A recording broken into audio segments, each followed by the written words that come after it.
जय शनिदेव जी, जय जय शनिदेव जी। शुभ शनिदेव महाराज, शुभ शनिवार। आप सभी के जीवन में भगवान शनिदेव जी की कृपा से सदैव शुभम शुभम हो। बस सत्य कर्म कीजिएगा, सत्य मार्ग पे चलिएगा। आप सब सदैव इनकी कृपा आशीर्वाद से महान रहेंगे। जैसा कि आप सभी को पता है कि यहाँ भगवान शनिदेव जी के जो गुरुवर भगवान भोलेनाथ जी, देवादिदेव महादेव, उनका अभी यह पावन महिमा चल रहा है। यह महीना में हम उनका गुणगान करने का प्रयास करते हैं, ताकि आप सभी भगवान भोलेनाथ जी का जो भी पूजा करते हैं वो श्रद्धा भाव से कीजिएगा। और ये कभी मत कहिएगा कि भगवान भोलेनाथ जी ने भांग पिया तो मैं भी पीऊँगा। उन्होंने भांग कभी नहीं पिया, उन्होंने किसी भी नशा का कभी कोई प्रयोग नहीं किया। उन्होंने औषधि के रूप में उसका प्रयोग किया जब उन्होंने विषपान किया था। तो आप लोग कभी भोले बाबा, भोलेनाथ, भोले भंडारी, फिर देव नहीं बन सकते। इस चीज़ को, इस सत्य को सदैव अपने दिमाग में रखिएगा। प्रयास कीजिए अच्छा करने का, अच्छा होगा। जो भगवान भोलेनाथ जी ने किया वो समस्त ब्रह्मांड तीनों लोक में कोई नहीं कर सकता, न हम न आप। तो इसलिए बदनाम मत कीजिए किसी भी देवी देवता को कि उन्होंने भांग पिया, उन्होंने नशा किया, गजेड़ी है तो हम भी नहीं। उन्होंने जो भी प्रयोग किया बूटी के तौर पे, जड़ी बूटी के तौर पे। और जो हम लोग अंग्रेजी दवाई खाते हैं ये उसमें सभी में ये बूटियाँ का प्रयोग होता है। जय शनिदेव जी, देवादिदेव महादेव की जय, महादेव शनिग्राह की जय। यह कथा सुनिए और अपने अंदर सत्य का पान कीजिएगा। ठीक है जी, नशा का नहीं तो नशा मुक्त रहिएगा। परिवार भी स्वस्थ और सुरक्षित, और हमारा समाज, देश भी स्वस्थ और सुरक्षित रहेगा। आशा करते हैं कि आप सभी इन बातों पे, इन मार्ग पे चलेंगे। भगवान शनिदेव जी आप सभी पे कृपा करें, आप सभी का मार्गदर्शन करें। जय शनिदेव जी। भगवान भोलेनाथ जी का एक पुजारी था दास, जो उन्हीं की पूजा करता था वर्षों, और उनको कोई भी संतान नहीं थी, बच्चा नहीं था।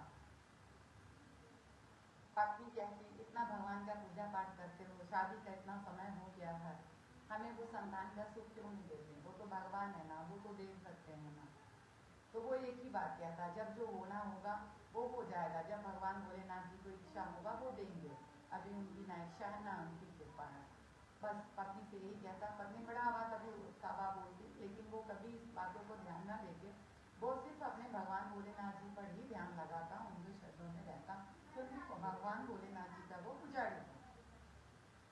बड़ी श्रद्धा भाव से, बड़ी निष्ठा से, बड़ी प्रेम से, बहुत विश्वास से वो भगवान भोलेनाथ जी की पूजा करता। एक दिन मन में आया कि भगवान से कहता हूँ, बिना कहे भगवान ने सुन ली। और उस पुजारी में इतनी क्षमता भगवान भोलेनाथ जी की पूजा से, इतनी शक्ति आ गई कि वो हर सत्य को देख सकता था, महसूस कर सकता था, सुन सकता था। या वह घटना किसी और के साथ हो या उसके खुद के साथ हो।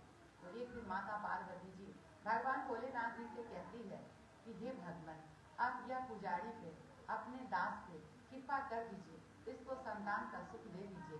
वर्षों से आपकी सेवा करता आ रहा है, इसकी अर्धांगिनी से बहुत कुछ बोलती है, लेकिन तब भी इसने आपको प्रभु नहीं छोड़ा है। आपकी सेवा निश्चल भाव से करता है, कृपा कीजिए, इसको संतान का सुख दे दीजिए। तब भगवान भोलेनाथ जी कहते हैं कि प्रिय, इसको संतान का सुख तो नहीं है, और जो है भी वो 12 वर्ष तक की है। 12 वर्ष बाद वह संतान की मृत्यु हो जाएगी, तो मैं कैसे दे सकता हूँ? मैं अपने दास का, अपने पुजारी का कैसे दुख पहुँचा सकता हूँ? माता पार्वती जी यहाँ थोड़ा परेशान हो जाती है, दुखद हो जाती है, आंख में आ जाते हैं, उनके अश्रु आ जाते हैं। फिर कहते हैं, आप कृपा कीजिए ना, आप तो देवादिदेव महादेव है स्वामी, आप तो सब कुछ कर सकते हैं। मैया पार्वती के आग्रह करने से, प्रार्थना करने से, विनती करने से भगवान भोलेनाथ जी मान जाते हैं और वह पुजारी का आशीर्वाद देता है। पुजारी ये सारी बातें माता पार्वती जी और भगवान भोलेनाथ जी की सुन लेता है। सारी सच्चाई पुजारी को भगवान भोलेनाथ जी की कृपा से पता लग जाता है।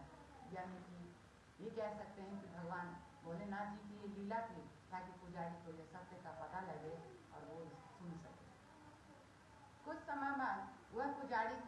जो अर्धांगिनी पत्नी होती है वो माँ बनने वाली होती है, गर्व से होती है, बड़ा खुश होता है। बहुत धूमधाम से भगवान भोलेनाथ जी की कथा आराधना करते हैं, सभी गांव वाले को बुलाते हैं, सभी को भगवान भोलेनाथ जी की कृपा के बारे में वो बताते हैं। लेकिन पुजारी को कोई फर्क नहीं पड़ता, ना वो खुश होता है ना वो दुखी होता है, क्योंकि पुजारी को सत्य पता होता है। कुछ समय बाद भगवान भोलेनाथ जी की कृपा से पुजारी के घर बहुत ही सुंदर और स्वस्थ पुत्र ने जन्म लिया। उस पुत्र को देखकर मोहित हो गया था, लेकिन पुजारी को फिर भी कोई फर्क नहीं पड़ा, ना उसने अपना खुशी को व्यक्त किया, ना ही उसने अपने गम को व्यक्त किया। बस भोलेनाथ जी को याद किया, अपने बच्चे को, अपने पुत्र को अपने हाथ में लेकर, गोद में लेकर। सिलसिला चलता रहा, बच्चा बड़ा हुआ। जब बच्चा 11 साल का हो गया तो पुजारी को पता था। पुजारी ने बोला कि अपनी पत्नी से कहा कि तुम अपने भाई को बुलाओ, उन्हें संदेश भेजो और संदेश भेजकर उनको बुलाओ ताकि इसको पढ़ने के लिए लेकर जाए, वहाँ पर मामा के पास पढ़ेगा और हम यहाँ पर दोनों मिलकर भगवान भोलेनाथ जी की कथा या आराधना, हवन, पूजा, सेवा में खुद को लीन कर देंगे। पत्नी कहती है जैसी आपकी इच्छा, क्योंकि भोलेनाथ जी के लिए तो स्वामी जीवन भी देना पड़े तो हम दे देंगे, क्योंकि यह संतान तो भगवान भोलेनाथ जी ने ही हमें दिया है। लेकिन सच्चाई पुजारी को, पत्नी को नहीं पता होता, पुजारी को पता होता है। चलिए जी, उसने अपने भाई को संदेश भेजा, भाई आ गए, यानी कि बच्चे का मामा आ गया और पंडित जी ने बहुत सारे धन देकर, बहुत सारी जो भी सहूलियत चाहिए था रास्ते के लिए, सफर के लिए देकर कहा कि इसको ले जाओ, तुम पढ़ाना वहाँ पर, लेकिन जहाँ पर भी तुम रुकोगे जगह जगह भगवान भोलेनाथ जी की कथा, यज्ञ और हवन करते जाना, ताकि यज्ञ हवन होता रहे और वहाँ पर जो भी पंडित आए वो भोजन करके जाए भगवान भोलेनाथ जी की कृपा से।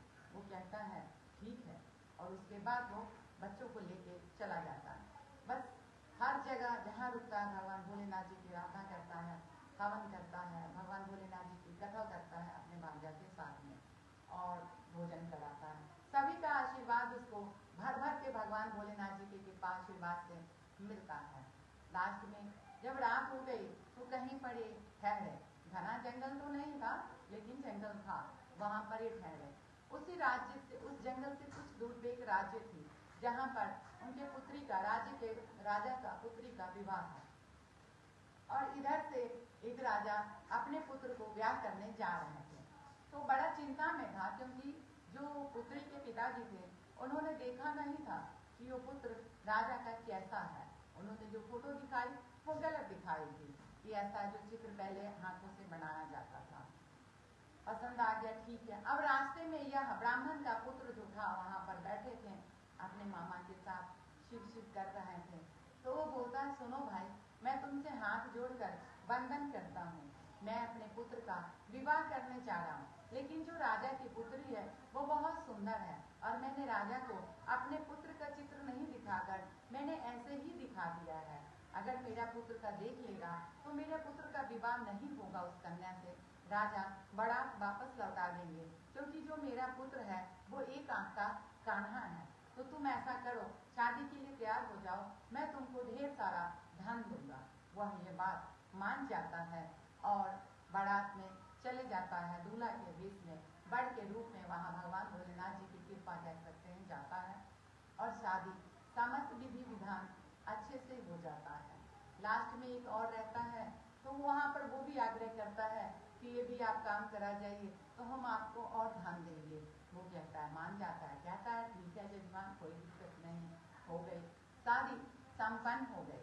अब इनका जो लौटने का समय आ गया ब्राह्मण के पुत्र को पढ़ाई के लिए अपने मामा के साथ, तो जाते समय इन्होंने अपनी पत्नी के पल्लू के ऊपर, दुपट्टा के ऊपर, चुनरी कह सकते हैं, आंचल कह सकते हैं, पल्लू कह सकते हैं, जो भी है, उस पर सारी बातें वो लिख देता है और चला जाता है। जब वो चला जाता है वो अपने उधर पढ़ाई जारी रखता है और उसका मामा उधर हवन पूजा पाठ काशी में जारी रखता है।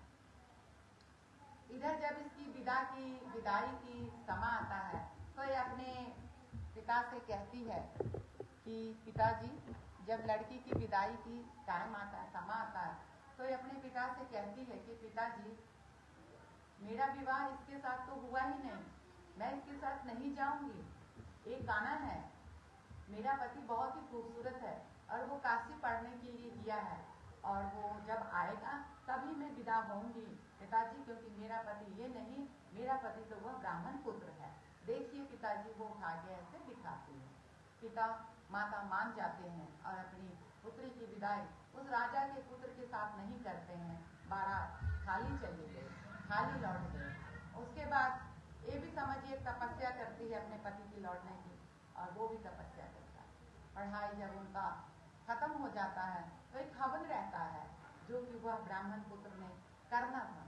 जैसे ही मामा उसका बड़ा हवन यज्ञ ठानता है और समस्त पंडितों को बुला के लाता है, भोजन की तैयारी, हवन की तैयारी, सारा कुछ हो जाता है। अब जैसे हवन पे वो बैठेगा तो वो अपने भांजा से कहता है कि चलो आओ। तो वो कहता है मामा आज मेरा तबीयत थोड़ी, स्वास्थ्य थोड़ा अच्छा नहीं लग रहा, ठीक नहीं लग रहा।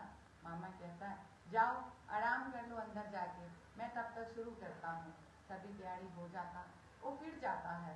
जब अंदर जाता है तो देखता है कि वह बच्चा मृत्यु पड़ा है। तब वो बड़ा परेशान होकर दुखी हो जाता है। फिर कहता नहीं, मैं अभी नहीं रोऊंगा, मैं अभी नहीं चिल्लाऊंगा। मैं भी रोने लग गया तो पूजा बीच में रह जाएगा, हवन संपन्न नहीं होगा, पंडित खाना नहीं खा पाएंगे, भोजन नहीं कर पाएंगे, दान दक्षिणा मैं उसको नहीं दे पाऊंगा। तो इसलिए पहले मैं भगवान भोलेनाथ जी का हवन कर लेता हूँ, पूजा पाठ कर लेता हूँ, उसके बाद ही मैं दिल भर के अपना भांजा से लिपट कर रोऊंगा। जैसे भगवान भोलेनाथ जी की इच्छा, हवन पर वो बैठ जाता है। हवन शुरू होती है, आहुति दी जाती है, हवन समाप्त हो जाती है। सारे ब्राह्मणों को वो भोजन कराता है, सारे ब्राह्मणों को वो बड़े श्रद्धा पूर्वक दान दक्षिणा देकर नमन कर आशीर्वाद प्राप्त करता है। जब सभी चले जाते हैं तब ये अंदर जाता है कि चलो मैं अब जा रहा हूँ, अपने भांजा से गले लगकर रो लूँ थोड़ा, और यह खबर मैं अपने दीदी को दे दूँ। जब वो जाता है तो वह बच्चा वहाँ पर ओम नमः शिवाय का जाप कर बैठा होता है। जय भगवान भोलेनाथ जी, जैसे प्रभु ने उस पर कृपा की, आज तक कृपा करें। आगे की कथा भी हम बताते हैं। मामा बड़ा प्रसन्न हो जाता है, वो चिल्ला चिल्ला के जय भोलेनाथ, हर हर शंभो, हर हर महादेव करता है। और बच्चा को पता ही नहीं होता कि क्या घटना है घर में। ये संभव कैसे हुआ? उस ऋषि वर की तपस्या से, क्योंकि उसको सच होने के बाद भी उसने भगवान भोलेनाथ जी पर भरोसा नहीं तोड़ा, अपना भरोसा को कायम रखा और भगवान की पूजा और सेवा को उसने कायम रखा, वो करता रहा।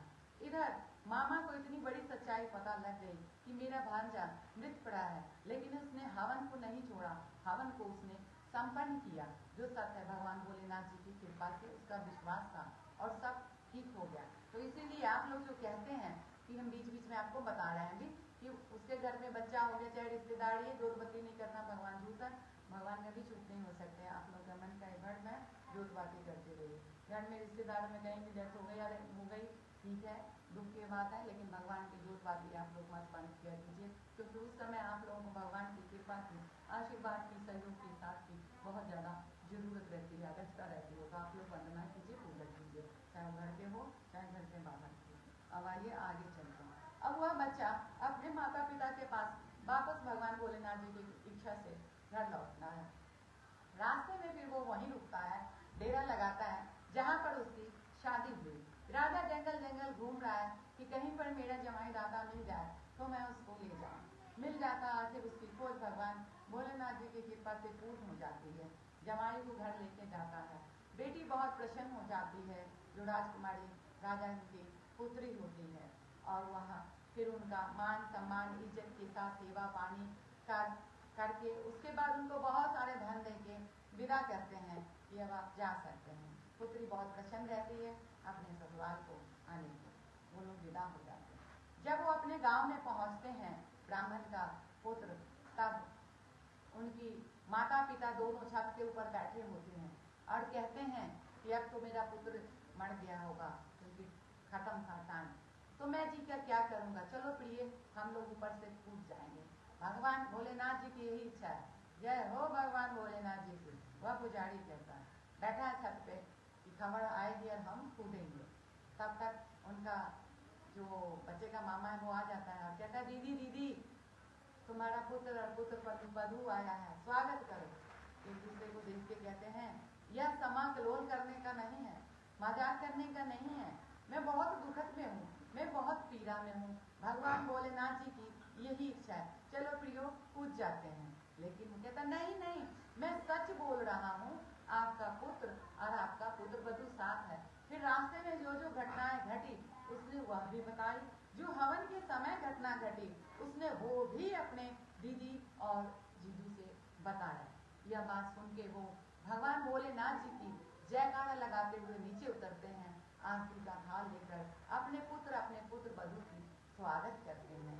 जैसे भगवान भोलेनाथ जी ने उस ब्राह्मण के परिवार पे कृपा की, प्रभु आप सभी पे कृपा करो। देवादिदेव महादेव की जय, महादेव शनिचराय की जय। हम सभी इनकी कृपा के, आशीर्वाद के, सहयोग के आदमी हैं और सदैव हम कहेंगे कि प्रभु मुझे अपने आदमी और अपने चरणों तले रखिएगा। आप सब भी भगवान पर से भरोसा कभी तोड़िए नहीं, और भगवान झूठ नहीं होते। आपको कथा में बहुत बड़ा संकेत दिया गया है। यह कथा हमने नहीं रचा, बरसों से इतिहास काल से ऋषि मुनियों ने लिखा है और रचा गया है, उसमें संकेत है। तो आप लोग मेरे कहने से भगवान शनिदेव जी के शरण में इनके दर्शन पाकर जीवन को निहाल कीजिए, और स्थिति परिस्थिति कैसी भी हो, अच्छा हो या बुरा हो, जोत बाती और भरोसा कभी मत बंद कीजिए, जीवन सदैव निहाल रहेगा। जय जय शनिदेव, जय जय शनिदेव। खुश रहिए, स्वस्थ रहिए। प्रभु शनिदेव जी आप सभी पे कृपा करें, आप सभी को आशीर्वाद देकर निहाल करें। जय शनिदेव।